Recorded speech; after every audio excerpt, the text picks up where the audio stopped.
Hello, I'm your host, Skeptical Scott. And I'm this week's guest, Steve Ghikads. It's funny you say that. A show for nuns and the ones who accept them. Guess what? We're bringing back someone from season 1, as there certainly have been some updates since last summer. But yes, check the show notes for Steve's original episode. Today I'm excited to showcase his exceptional new book, which is out right now, Humanism from the Heart, Building Bridges Beyond Belief. Please welcome to the show my emotional support Canadian, Steve Ghikads. Hey, Steve. Hey, Joe. Thanks so much for having me again. Oh, are you kidding me? This is like a privilege. This is awesome, man. This is, instead of us meeting for the first time through a podcast, now I consider you a friend. So this is great. Yeah, absolutely. We've had a few times to connect. This has just been, wonderful. And so, in the podcasting world, it's not always a good idea to date the episode. Do you know what I mean? I mean, they say if you can make it evergreen, then you're able to put it out anytime, perhaps even more than once. But man, I don't care on this one because we need to toast a few things. Okay. So here we go. Toast 1. Happy birthday, Steve. Hey, did you not just celebrate your birthday? I did. I'm now 39, so I got 1 year left to the big 40. How about that? And how did you celebrate?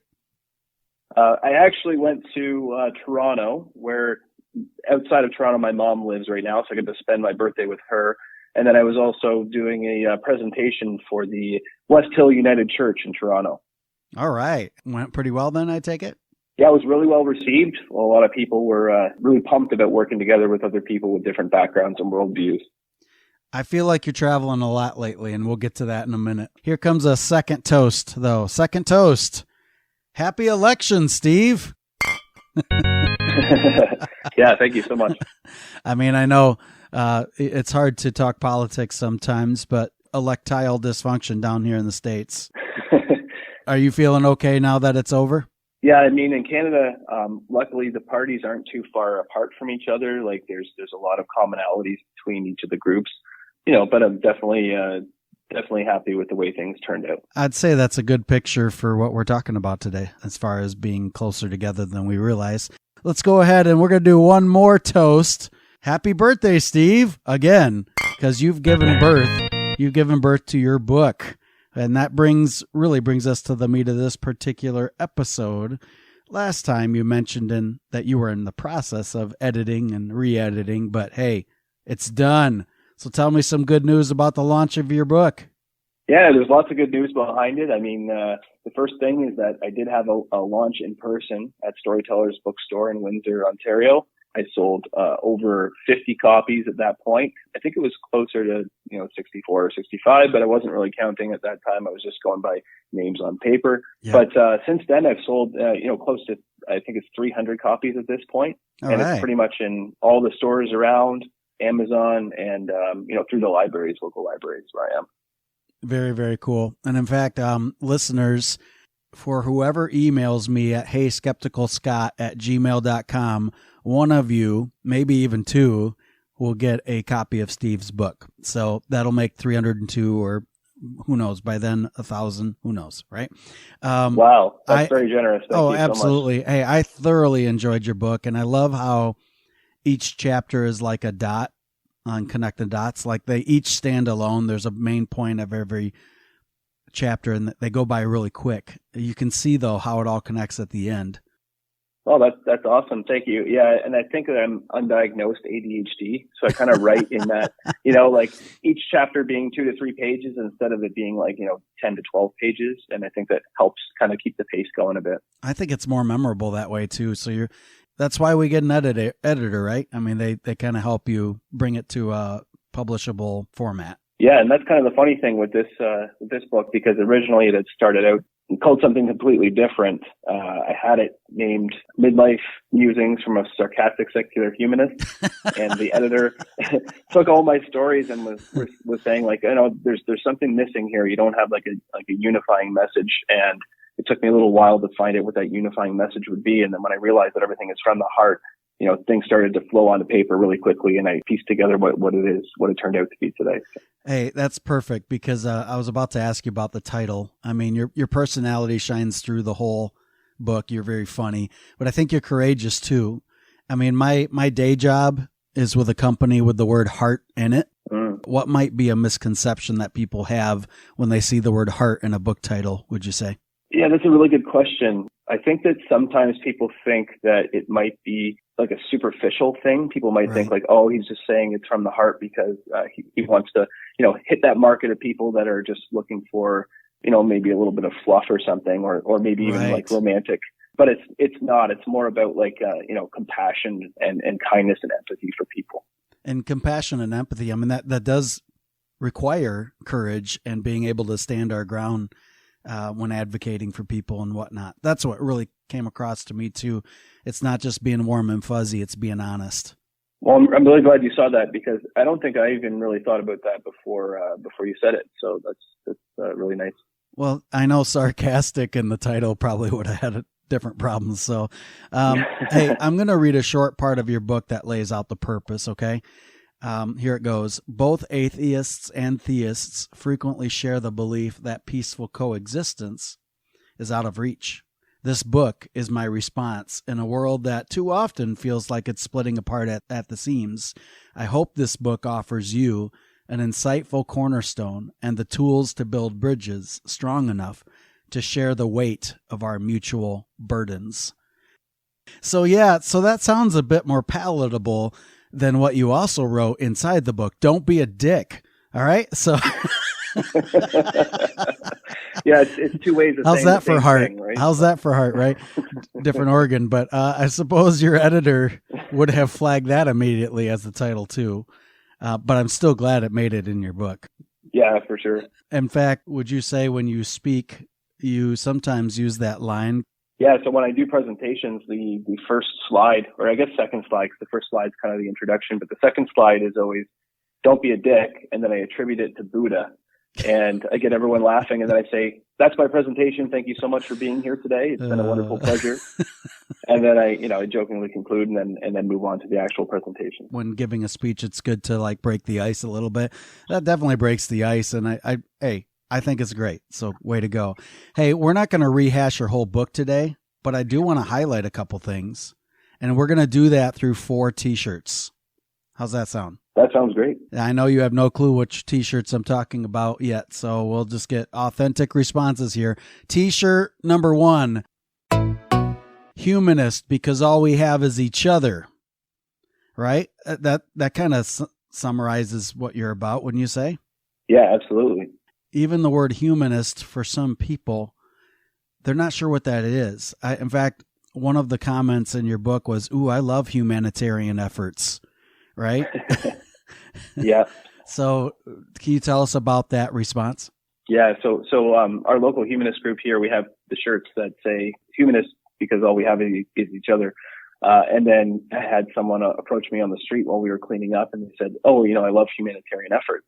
And I said, "Yeah, me too, but humanism is a little bit different," and explained what it was, a philosophical worldview that places the highest emphasis on human well-being, compassion, scientific investigation, and you kind of get the deer in headlights look sometimes while they're processing it.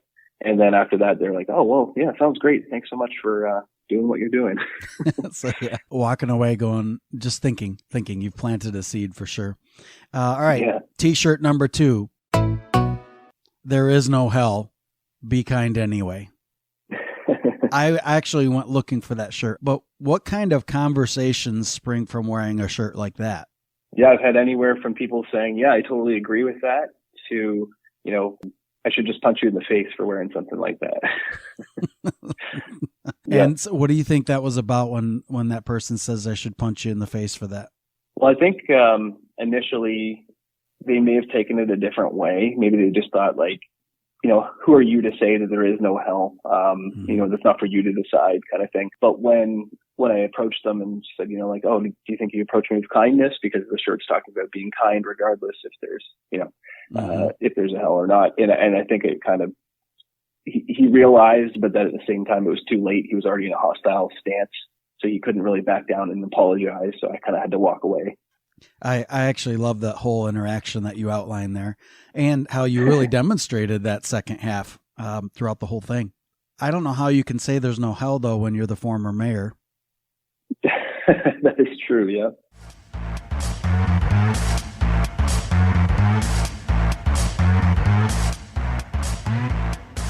We've got a lot of Michigan listeners, and we definitely celebrate here in the state of Michigan that hell does freeze over. Yeah, so there's a little town called Hell, Michigan, and it is kind of near Ann Arbor, but it's out in the woods. And there's three main areas. There's Upper Hell, which is a restaurant that's under construction. There's Middle Hell, which is kind of like a gift shop, and then Lower Hell, which is a saloon. And it's funny because I don't know if anyone's ever seen the show The Good Place, but one of the characters asks, "Is there a gift shop?" And the other character says, "This is hell, John. Of course there's a gift shop." So, that kind of sums it up right there. It's just kind of like a nice, fun area to just kind of play around and have a little bit of a laugh. But you could be a mayor there for $100 for the day. And you actually have to book it ahead of time because it's so popular that pretty much every day of the year there is a new mayor. And so, you can only fill the shoes for, 24 hours or even less before they decide to impeach you. Awesome. All right. So I always knew there was a Hell, Michigan. I did not know you could be mayor, and I did not know you could get a certificate as well as all the goodies that go with it. You've inspired me. So any of my family members that are listening, that would be a great gift for me for my birthday or for Christmas is to make me the mayor of Hell. You and I have a ton in common. I mean, we're both bearded brothers. We've been accused of being brothers. Yeah, we have. We both wear the same size shoe, by the way. I found that out in your book. Maybe we can both be mayors of Hell. All right, we've made it through 2 T-shirts. Here's the third one. Live better, help often, and wonder more. Hey, you can hear more about Sunday Assembly Detroit. That is their motto, correct? That is, yeah.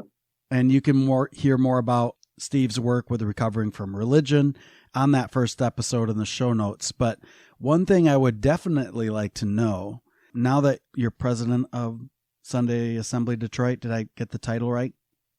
Yeah, that's correct. And the funny thing is that I'm hoping I'm not going to be a president in exile anytime soon. Right, because the U.S.-Canada tension right now, as we're recording, I really am curious what that has meant for you and for your friends. Yeah, it's been a little bit of a play it by ear type thing where, I'm continuing to show up until it becomes too much of a burden at the border.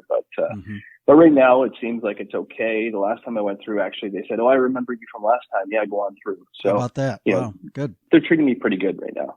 Well, and I met a few people too that were from, Windsor and the outlying areas who do make that trip as well, just to be a part of it. So I wonder about them. Are they still showing up as well, or is it, again, play it by ear? Yeah, it's play it by ear for the most part, but pretty much everyone is still, trying to find a way to get to that community because it does offer such a great secular community where, religion it's not a part of the equation. There are people there that may have religious beliefs, but they push that aside for the humanistic qualities of the community. And so that word community, for any listeners right now that you are wondering about community and can I find one, even if I am somewhere in that deconstruction journey, and I would definitely highly recommend looking up Sunday Assembly because there are other Sunday assemblies throughout the country, depending on where you're at. Check it out. Yeah, and they're all throughout the world as well. Oh, and around the world. Thank you. I appreciate you saying that. Do you want to fill that in a little bit more? What do you mean? Sure, yeah. So it actually started in the UK. It was 2 comedians that were on their way to a show, and they said, "Wouldn't it be cool if we could go to church but not have like the God part?" And they said, "Yeah, we should do that." And they created Sunday Assembly, and they put it in the newspaper, and it was like 250 or so people showed up to the very first one, and they said, "I think we're on to something." And then they started franchising it, and then that was in 2013. And then in 2014, Sunday Assembly Detroit opened for the first time. Yeah. So there was a 10th anniversary last year. So yeah, here it is 10 years later and definitely has made its mark. So again, listen to that first episode if you want to learn more about it, but I sure love what they do for kids too. Yeah. Hey, I enjoyed reading about your border conversations. and what they sound like just about every time you go through, even before our current political situation. Yeah, so when I go through the border, I'm usually going to do a presentation for either humanism in some capacity, so like Sunday Assembly, Detroit, or if I'm going to do a presentation on recovering from religion, or even talking about my book. The border guard usually starts out, by asking me what my business is in the States, and I usually say something along the lines of, I'm going to the Cleveland Humanist Alliance to do a presentation on humanism. And then the first time the guy was like, what is that? And I'm like, what's what? And I was like sticking my head out the window to see if there was damage on my car because I thought he was pointing at something. And he said, humanist? Like, what is that? I'm like, oh. And then I explained to him what it was. And he's just like, okay, have fun with that. And then, every once in a while I'll get more further questions. Like people are getting pretty interested in it. Like, oh, that sounds really cool. And I even had somebody write down the address of where Sunday Assembly is. Wow. Maybe they're interested in coming. I think that represents you to a core, meaning like you're willing to take the time to explain. You're also really honest, because that is a perfect scenario to just make something up really quick so you could quickly get through. Yeah. And I say that in the book too. My wife always just tells me, like, just tell them you're going for lunch. I appreciate that. That's awesome. Hey, we've made it through 3 T-shirts. We are on our 4th and final T-shirt. Okay, I can't wait. I believe in good. Mm-hmm. One of my good things over the past few weeks, I attended my first atheist conference in Minneapolis. And I know a lot so of jealous. I know you were. There's a little FOMO there, right? Your book came up, which you should know that, but a lot of our Canadian friends decided not to go this time because of the border tensions. But I understand that in Sarnia, just across the bridge, BajaCon is right around the corner.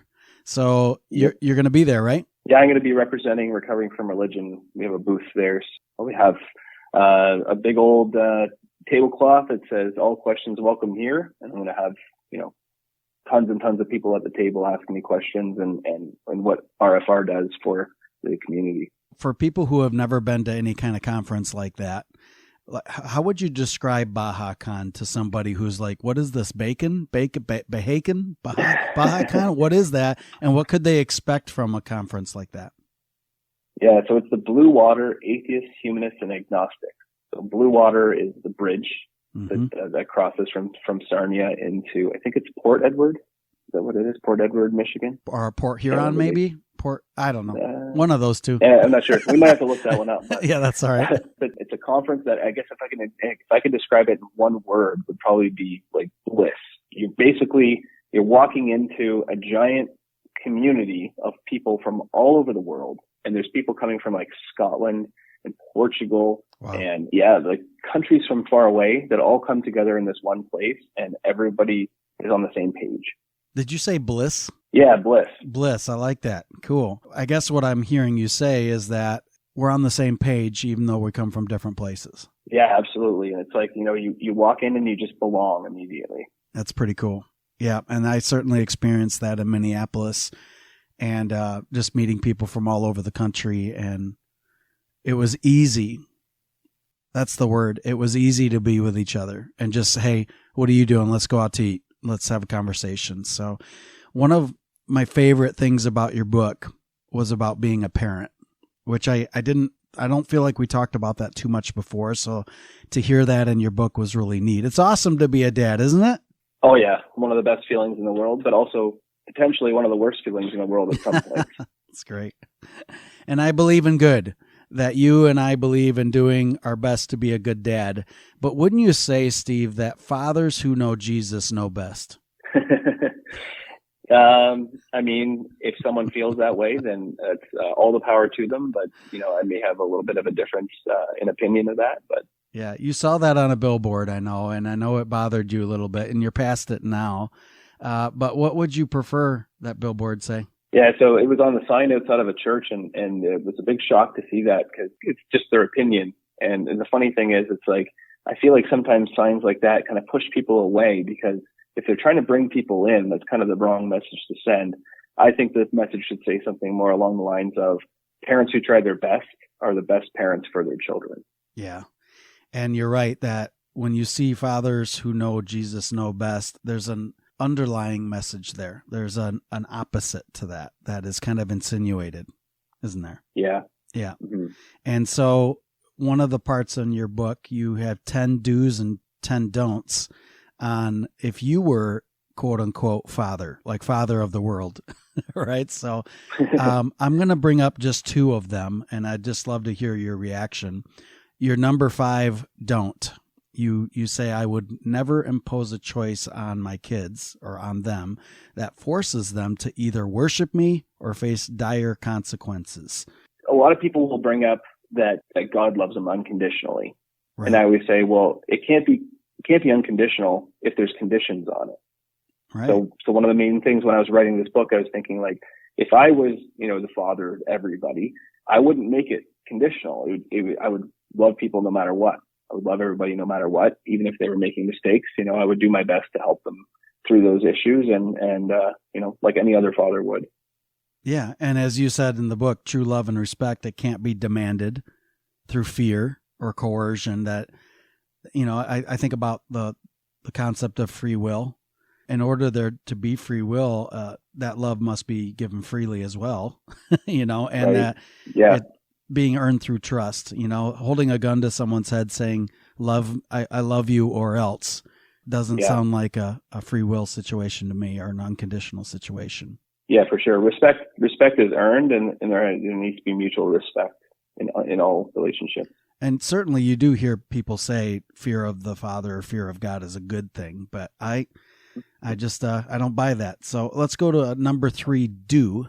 You said, I would intervene to keep my children from fighting amongst themselves, particularly if such conflicts resulted in the loss of millions of lives.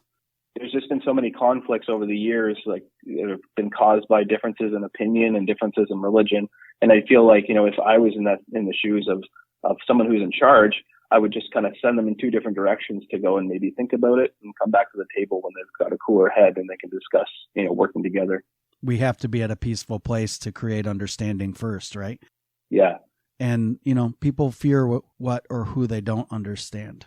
Hey, listeners, there's, of course, 10 don'ts and 10 do's on that chapter. And I just, I think I can't recommend this book enough, Steve. You've done a great job with it. And I know it's been a passion, and a lot of time went into it. In fact, I'm going to say more than just a year. It's really a lifetime learning those lessons and then boiling it down into a way that's not just understandable, but entertaining and fun and memorable. Well, I really appreciate you saying all that, because it's been a work of passion, and it's just the fruits. I'm starting to see the fruits now, and it's just amazing. Good.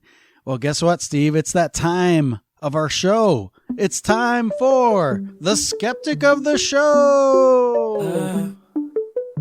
We think it's real important to question what you know.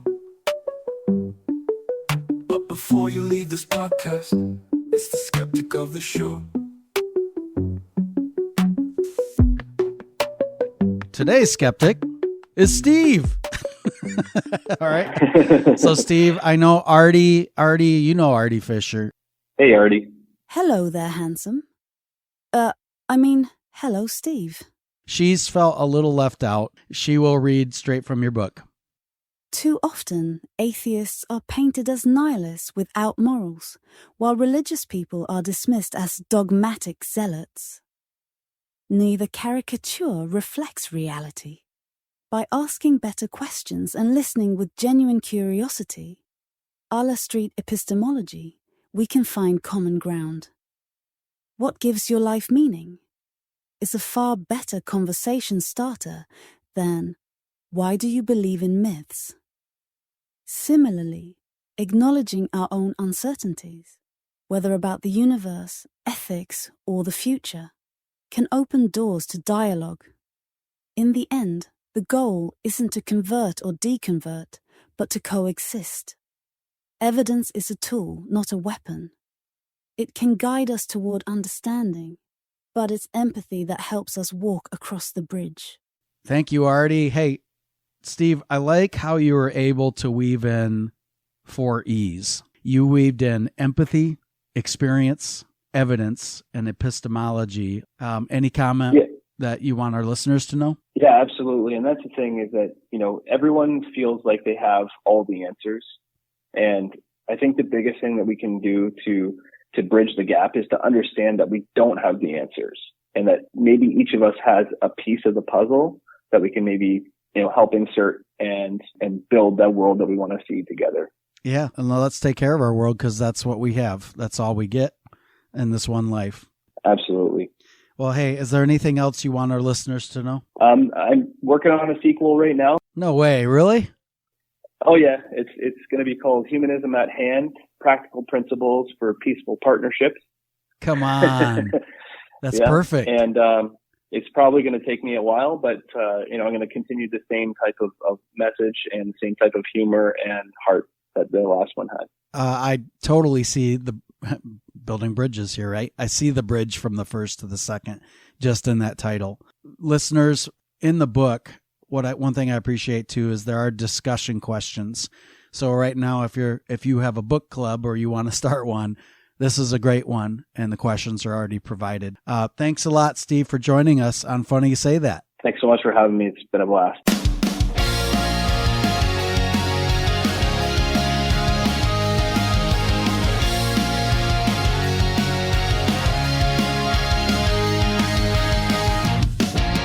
Thanks for coming on the pod.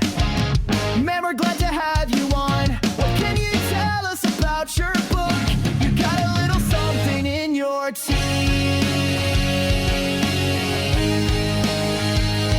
It's called Humanism from the Heart. It's called Thanks for listening to Funny You Say That with Skeptical Scott and Friends, an affiliate of the Secular Alliance of Michigan. And thank you to our down-to-earth guest, who is not so bad on the ice, Steve Ghikads. Order his book, Humanism from the Heartthrob. Excuse me, Humanism from the Heart. You can find all of our episodes, show notes, social media channels at skepticalscott.com. Our intro music was created by my friend Jimmy Dells, and the other music or sound effects were provided by this week's co-host, Artie Fisher. Have a question? Interested in being a guest on our show? Or you just want to share a part of your questimony? Email us at heyskepticalscott@gmail.com. Drop the supernatural, embrace the rational, believe in as many true things as possible. Otherwise, you may end up believing in something as artificial as me. See you every first and third Friday, and sometimes fifth Friday of the month. May skeptical thoughts be with you. And also with you. Cheers!